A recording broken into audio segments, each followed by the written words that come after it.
नमस्कार दोस्तों, मैं राघव कौशिक आपका स्वागत करता हूं और आप देख रहे हैं क्लिक इंडिया। आज की इस वीडियो में हम बात करेंगे महाराष्ट्र की पॉलिटिक्स के ऊपर, जहां हम देखते हैं कि हर दिन कुछ न कुछ बदलाव देखने को मिलता रहता है। अब महाराष्ट्र की पॉलिटिक्स में आरएसएस शामिल हो चुका है और जहां आरएसएस शामिल होता है वह हम बीजेपी की बात करते हैं। बीजेपी की बात करें तो वहां पर महाराष्ट्र की पॉलिटिक्स में अब राज्य में कितना प्रभाव पड़ने वाला है। अगर राज्य की पॉलिटिक्स में प्रभाव पड़ेगा तो हम देखेंगे कि केंद्र की राजनीति में भी प्रभाव पड़ेगा और इस टाइम केंद्र की राजनीति में प्रभाव पड़ता है तो बीजेपी अभी उस चीज को हैंडल नहीं कर पाएगी क्योंकि ये गठबंधन की सरकार है। तो आज हमारे बीच मौजूद हैं क्लिक इंडिया के सीनियर एग्जीक्यूटिव एडिटर राजीव जी, जिनसे हम बात करेंगे महाराष्ट्र की पॉलिटिक्स के बारे में। स्वागत है सर आपका, बहुत बहुत शुक्रिया राघव। सर, हम देख रहे हैं कि अजीत पवार को संघ जो है वो अजीत पवार के साथ जो गठबंधन हुआ है इसको बहुत ही गलत तरीके से देख रहा है, तो इसके बारे में आपका क्या कहना है? राघव, गलत तरीके से संघ नहीं देख रहा है। देखिए, संघ के बारे में हमने कल भी जिक्र किया था। संघ भाजपा का मातृ संगठन है, तो संघ बहुत अच्छा रास्ता दिखा रहा है, लेकिन और संघ इसलिए रास्ता दिखा रहा है कि कहीं ना कहीं उसने देखा कि आपने जो किया वो उसका रिजल्ट गलत आया। जी, भाजपा के पास 2019 में 23 सीटें थी जी, और 2024 में 9 सीटें हो जाती हैं, तो ये तो प्रूव हो गया ना। तो संघ रास्ता दिखा रहा है कि भाई जिस रास्ते पे हो हमारी मेहनत को बेकार मत करो। क्योंकि संघ, देखिए, संघ ऐसा नहीं कि भाजपा ये जो सीटें जिन राज्यों में ला दे रही है या साउथ इंडिया में ला दे रही है तो भाजपा अपने दम पर नहीं ला रही है। इसके पीछे संघ का मिशन है, एक मिशन के, राजनीतिक मिशन की तरह संघ काम करता है। अपने विचारों को कहीं ना कहीं वो प्रसारित करता है और लोग इम्प्रेस्ड होते हैं। और चूंकि संघ के विचारों से लोग इम्प्रेस्ड होते हैं तो कहीं ना कहीं भाजपा उसमें, चूंकि भाजपा की मातृ संगठन है तो भाजपा को उसमें लिंक करते, फिर भाजपा को ही वोट देता है, चूंकि संघ तो राजनीतिक संगठन है नहीं। तो मैसेज ये जाता है सीधे सीधे, संघ मतलब भाजपा और भाजपा मतलब संघ। ये मैं गलत इसलिए कह रहा हूँ, गलत वो संघ ये बता रहा है कि भाई जिस रास्ते पे आप हो ना, टोटल गलत रास्ता है। कैसे? देखिए, संघ ने और देखिए, संघ को ये इसलिए भी थोड़ा सा बुरा लग रहा है कि भाजपा को हमने रास्ता दिखाया और वो उन रास्तों से भाजपा भटक गई है। अब देखिए, संघ ने राजस्थान में जो पुरुषोत्तम रूपाला का मैटर है और वो प्रधानमंत्री मोदी करीबी हैं, लाख कहती रह गई, संघ कहता रह गया, नहीं माना लोगों ने, उनको दे दिया। ठीक है। उसके अलावा आप आ जाइए, उत्तर प्रदेश में संघ ने लिस्ट भेजा, सलाह दी, वहां भी मोदी सरकार कह सकते हैं या फिर केंद्र सरकार या भाजपा ने नहीं माना। इसके अलावा अब जो बयान आया महाराष्ट्र को लेके, तो अजीत पवार को लेके आया है कि भाई गठबंधन में उनको शामिल किया आपने, अच्छा नहीं किया और ये अनुचित गठबंधन था। और ऐसा कहा भी जा रहा था कि जब ऑलरेडी आपके पास बहुमत थी एक नाथ शिंदे के साथ रहकर, हाँ, अब पता नहीं क्यों एक नाथ शिंदे के साथ बहुमत, एक नाथ शिंदे की सीट मिला के और भाजपा की सीट मिला के बहुमत को पार कर जा रहे थे। तो अजीत पवार की जरूरत क्या थी? अब देखिए, संघ क्यों चिंतित है। अजीत पवार को जिस तरह से लाया गया, आप ही थे ना घोटालेबाज कहते थे, घोटाला को आप ही ने वो किया था। और आप आज क्या कर रहे हैं? आप जिस तरह से विपक्ष को आरोप लगाने का मौका मिल गया कि भाजपा वॉशिंग मशीन है, जो इसमें जाता दाग धुल जाते हैं। सवाल तो विपक्ष से जायज है, तो क्या शरद पवार को तोड़ के जब अजीत पवार आते हैं तो सोचिए ना महाराष्ट्र में कितना गलत मैसेज आ रहा है। इसके पीछे देखिए, मैं जो आंकड़े दे रहा हूं वो साबित भी कर दे रहा है कि संघ क्यों ये चीज कह रहा है भाजपा से। जिन लोगों ने तोड़ा उनकी स्थिति देखिए और जो टूटे उनकी स्थिति देखिए। अब हम स्टार्ट करते हैं आपको अजीत पवार से, उनको एक सीट मिली। आप भाजपा को देखिए, भाजपा ने तोड़ा, 23 से 9 सीट पे भाजपा आ गई। अकेले देखिए दूसरी, अब तीसरा क्या हुआ? अब जो टूटने वाले, जो खलनायक कौन इसमें साबित हुई मराठियों की नजर में? भाजपा, अजीत पवार। एक नाथ शिंदे को आप नहीं कहेंगे इसलिए कि वो मराठी है, वो मराठी है, उनको आप दोस्त नहीं दे सकते, उनको 7 सीटें ठीक है, कोई दिक्कत नहीं है। लेकिन जो दो लोगों ने जो खलनायकी का रोल अदा किया, उन दोनों को जनता ने सबक सिखा दिया। अब देखिए, जो कह सकते हैं कि मराठियों के भावनाओं का शिकार हुए उसमें शरद पवार हैं, उनकी सीटें देखिए, उनको तो फायदा हुआ। जब अजीत पवार और शरद पवार थे, दोनों मिला के 5 सीटें थी लोकसभा की, और अभी आई है अकेले जो शरद पवार सीटें हैं वो अकेले 8 आई हैं। सोच रहे हैं ये बदलाव, जनता ने क्या दिया मैंडेट, बहुत ही, अब तो राष्ट्रीय फलक में उभर रहे हैं। ठीक है, अभी तो उनका काफी डाउन हो गया था, अब राष्ट्रीय लेवल की राजनीति के उनको मिल रहा है। अच्छा, उसके अलावा देखिए कांग्रेस को देखिए, कांग्रेस को 13 सीटें मिल रही हैं जी।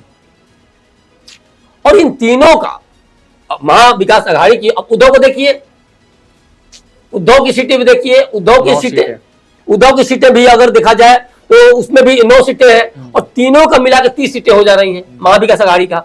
और जब इनकी मिला कितनी हो रही है 17, तो अकेले 23 भाजपा की। तो ये भाजपा नहीं समझ रही है या मोदी सरकार नहीं इस चीज को समझ रही है, लेकिन इनको तो एक्सेप्ट करना चाहिए। तो खुद ही ये रास्ता दिखाना पड़ रहा है संघ को। तो संघ जो देख रहा है, समझ रहा है, वो चीज कह रहा है। संघ ये देख रहा है कि आप जिस विधानसभा, बारामती के जिस विधानसभा सीट को आप जीत चुके थे, आज आप अपनी पत्नी को उस लोकसभा सीट पर खड़ा करते हैं शरद पवार की बेटी के खिलाफ, सुप्रिया सुले के खिलाफ, और आप हार जाती है अपनी पत्नी। ये क्या है? ये मराठी जनता का गुस्सा है, नाराजगी है, जो कि भाजपा के प्रति है, अजित पवार के प्रति है। तो ये संघ सब चीज देखा है, समझा है, तब जाके। और नागपुर में संघ बैठा हुआ है, महाराष्ट्र में वो ज्यादा स्ट्रांग है, ज्यादा करीब से चीजों को देख रहा है, समझ रहा है। संघ ने देवेंद्र फडणवीस को आपने उप मुख्यमंत्री बनाया, तो संघ ने मना किया क्या? नितिन गडकरी के मुद्दे पे आप नहीं सुन रहे हैं या अपनी मनमानी कर रहे हैं, तो संघ मना कर रहा है क्या? लेकिन आप जहां गलत है वहां तो सुनिए। लेकिन देखिए है क्या, संघ के लिए राष्ट्र क्या है? एक परिवार है। अभी आपने देखा होगा हाल में मोदी का परिवार कितनी बेशर्मी के साथ कैबिनेट मिनिस्टर लेवल के मंत्रियों ने भी, राजनेताओं ने भी ब्रैकेट में क्या डाला, मोदी का परिवार। ठीक है, विपक्ष को दिखाने का था, लेकिन इसमें एक मैसेज भी तो जा रहा है कि मोदी के लिए मोदी ही परिवार है, भाजपा के लिए मोदी ही परिवार है, संघ के लिए राष्ट्र परिवार है। एक बहुत बड़ा मैसेज है राघव जी। तो आप इस चीज को समझिए, संघ की भावना को समझिए कि संघ की मूल भावना क्या है। संघ आपको जो रास्ता दिखा रहा है ना, आप अगर उसमें चलेंगे, 2 बार आपने देखा तो बहुमत में रहे, इस बार आपने संघ को दरकिनार किया। नड्डा साहब ने बयान दे दिया कि मैं बड़ा हो गया हूं, भाजपा बड़ी हो गई है, संघ के सहारे की जरूरत नहीं, तो ले लीजिए, बड़े हो गए तो आ गए बहुमत से गठबंधन में। हर दिन टॉर्चर करने वाले कर रहे हैं ना, बयान तो आ रहे हैं। अब देखिए एनडीए की जो बैठक थी उसमें अजित पवार नहीं गए, आप कौन सा इनके साथ गठबंधन करके बहुत खुश हो गए हैं? क्यों नहीं गए बैठक में? नेतृत्व में भरोसा जता रहे हैं और बैठक में नहीं आ रहे हैं आप। नीतीश कुमार बैठक में नहीं जा रहे हैं चंद्रबाबू नायडू की। आप समझ रहे हैं इसका मैसेज? कहीं ना कहीं तो बीच में अंदर चीजें हैं। बिल्कुल राघव, ये चीजें कहीं ना कहीं, देखिए महाराष्ट्र की राजनीति को समझना इतना आसान नहीं है। आप देखिएगा चीजें हम बहुत दूसरे तरीके से आएंगी, तो संघ की चीजों को लेके बहुत दूसरे तरीके चलने की जरूरत है। और कहीं ना कहीं ये देखा जाए तो संघ ने देखा है कि हाल के वर्षों में भाजपा विभाजनकारी या फिर मोदी सरकार विभाजनकारी नीतियों पे काम कर रही है, स्वार्थी राजनीति से प्रेरित होकर काम कर रही है। और इसमें इसको लेके देखिए नाराजगी अगर अजित पवार की पार्टी को जता रही है, तो अजित पवार की छवि महाराष्ट्र में बहुत अच्छी नहीं है इस तौर पे, घोटाले या जो बैंक घोटाले के तौर पे आरोप लगाया जो भी। और अभी क्या कर रहे हैं अजित पवार? अजित पवार कह रहे हैं कि भाई मुझे मंत्री पद दो, कैबिनेट की सीट चाहिए, नहीं मिली। आप देखिए शिंदे को देखिए, मैं महाराष्ट्र की राजनीति पे चूंकि बात कर रहा था तो ये जिक्र करना भी जरूरी है। शिंदे को देखिए, शिंदे कह रहे हैं भाई मेरे 7 सांसद हैं जी। और जिनके सांसद, जिन पार्टियों के सांसद हमसे कम है, उनको उन पार्टियों के आप राज्य मंत्री वगैरह दे दे रहे हैं, सीट दे दे रहे हैं, पद दे रहे हैं, हमें तो नहीं दे रहे कुछ। तो ये अंदर अंदर काफी सुलग रही है महाराष्ट्र की राजनीति, और वो कहीं ना कहीं केंद्र की राजनीति से हटके नहीं, जुदा नहीं है, बहुत प्रभावित हो रही है। तो ये ओवरऑल देखा जाए तो संघ बहुत अच्छा रास्ता दिखा रहा है राघव। और अगर भाजपा स्वार्थी राजनीति से हटके, अहंकार की राजनीति से हटके, थोड़ा जिस तरह से मोदी लहर के नाम पे लोगों ने एकदम संघ को दरकिनार करके मोदी लहर, तो इस बार तो नहीं कह रहे मोदी लहर, तो संघ अगर आनुषंगिक संगठन है भाजपा की, मातृ संगठन है, तो संघ की बातों को भाजपा को सुनना चाहिए। और संघ भाजपा की बेहतरी के लिए कर रहा है, इसमें कुछ नहीं। संघ सारा चीज जो हमने डिस्कस किया अभी, संघ सब कुछ देख रहा है, समझ रहा है, और सब कुछ प्रूव्ड है जी, सब प्रूवन है। भाई क्या क्या आप उसमें गलत देख रहे हैं, क्या नहीं देख रहे हैं, क्योंकि रिजल्ट तो सबके सामने। हाँ बिल्कुल बिल्कुल। मैं आपसे पूछना चाहता हूँ, जैसे ये तो बात है ही कि जो आरएसएस है वो एनसीपी से नाराज है, तो क्या हम ऐसा मान सकते हैं कि जो महाराष्ट्र में विधानसभा चुनाव होने वाले हैं, जो वहाँ की जो राजनीति है वो कितनी प्रभावित होगी? क्या बीजेपी एनसीपी से अपना साथ छोड़ देगी, या फिर क्या स्थिति रहेगी राजनीतिक दलों की, इस बारे में कुछ? देखिए, ये तय मानिए, बड़ा अच्छा आपने ये क्वेश्चन किया है। महाराष्ट्र की राजनीति को जो मैंने पहले भी कहा, समझना इतना आसान नहीं है, दौर बहुत लंबा है। हाँ, अब देखिए शरद पवार को ही देख लीजिए, शरद पवार कितने स्ट्रॉन्ग बन के उभरे हैं। अब शरद पवार, कांग्रेस और उद्धव ठाकरे तीनों का मिला के 30 सीटें, ठीक है।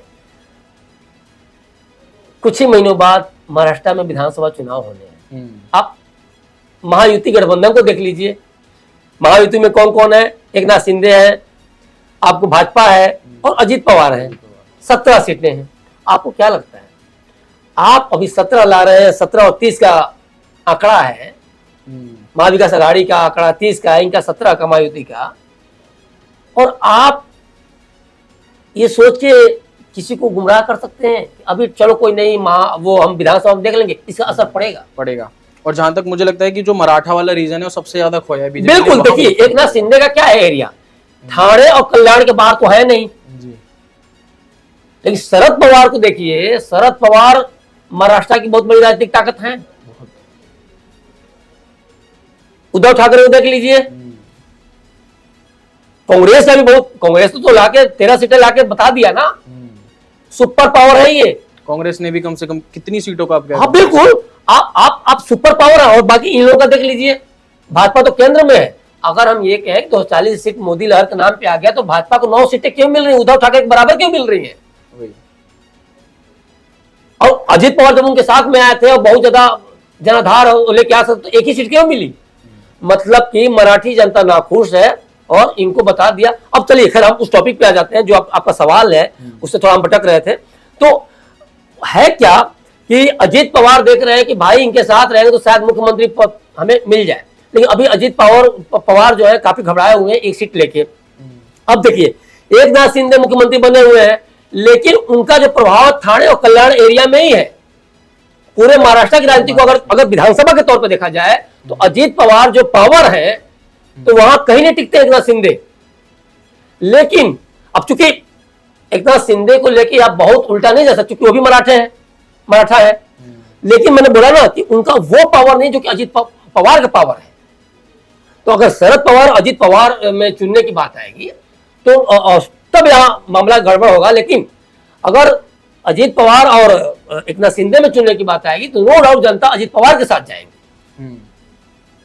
तो अब देखिए दूसरी बात, अब थोड़ा सा चलते हैं, थोड़ा पीछे चलते हैं देवेंद्र फडणवीस के साथ मुख्यमंत्री थे, उप मुख्यमंत्री बना के उनको वो शांत है, बड़ी आसानी से उन्होंने हैंड ओवर कर दिया, सरेंडर कर दिया।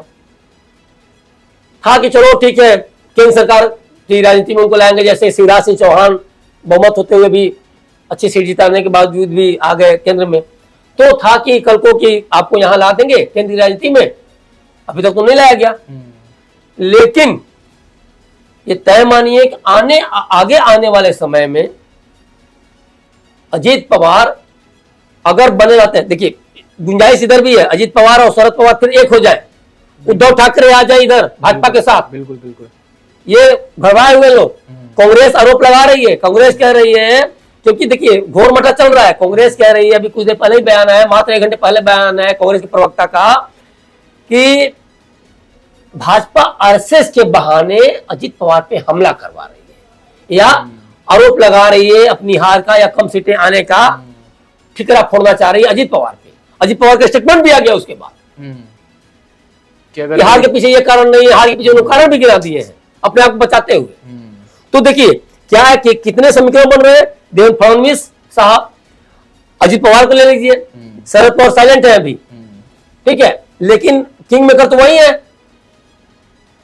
भाजपा इधर देख रही है कि अगर मौका कल को मिलता है तो हम अजित पवार को मुख्यमंत्री बना देंगे। फिर एक नाथ शिंदे को देखना होगा, क्योंकि मुख्यमंत्री बन के और फिर एक बार, चूंकि वो देवेंद्र फडणवीस नहीं है, क्योंकि सेंटर में अब उससे संतुष्ट हो जाएंगे।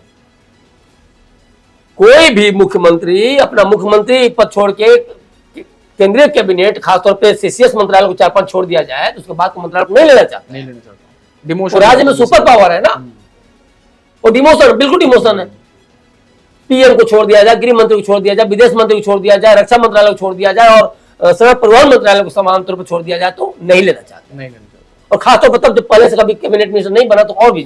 तो ये चीजें हैं, और आने वाले समय में जिस तरह से लोकसभा चुनाव परिणाम आए हैं राघव, उसको देख के साफ लगता है कि राजनीति का ऊंट कभी भी किसी करोड़ बैठ सकता है। हो सकता है अजीत पवार भाजपा में बने रहें, या हो सकता है अजीत पवार शरद पवार तरफ भी चले जाए, क्योंकि आप तय मानिए आने वाले समय में अजीत पवार के विधायक टूटेंगे, ये तय है। लोग नाखुश हैं और वो नहीं चाहते हैं कि शरद पवार साहब दूरी बना के रखें। लोग देखिए, आप सुप्रिया सुले जीतती हैं, उसके बाद अजीत पवार के घर जाते हैं आशीर्वाद लेने। ये बॉन्डिंग जो है ना बहुत स्ट्रांग है, और क्योंकि खुद अजीत पवार ही कर रहे हैं, राजनीति में कौन किस पे क्या आरोप लगा दे कोई नहीं जानता है, तो ये छोटी मोटी चीज नहीं है। इस पे बदलाव आएगा, ये तय मान के चलिए आप। और इसमें अजीत पवार के पूरे मुख्यमंत्री बनने की भी संभावना बन रही है, और देवेंद्र फडणवीस के भी दोबारा होने की। इस टोटली डिपेंड ओपन की, मतलब भाजपा किसको कितनी सीटें आ रही हैं। तो ये तय है कि आप आने वाले समय में केंद्र की राजनीति में, आप महाराष्ट्र की राजनीति में बहुत बड़े बदलाव देखेंगे। बदलाव अजीत पवार के मुख्यमंत्री के तौर पर हो सकता है, बदलाव भी हो सकता है कि ना शिंदे की सीटें अगर आज, और ये भाजपा की सीटें अगर अच्छी आ जा रही हैं तो भाजपा का मुख्यमंत्री भी हो सकता है। सब वेट एंड वॉच की स्थिति में है।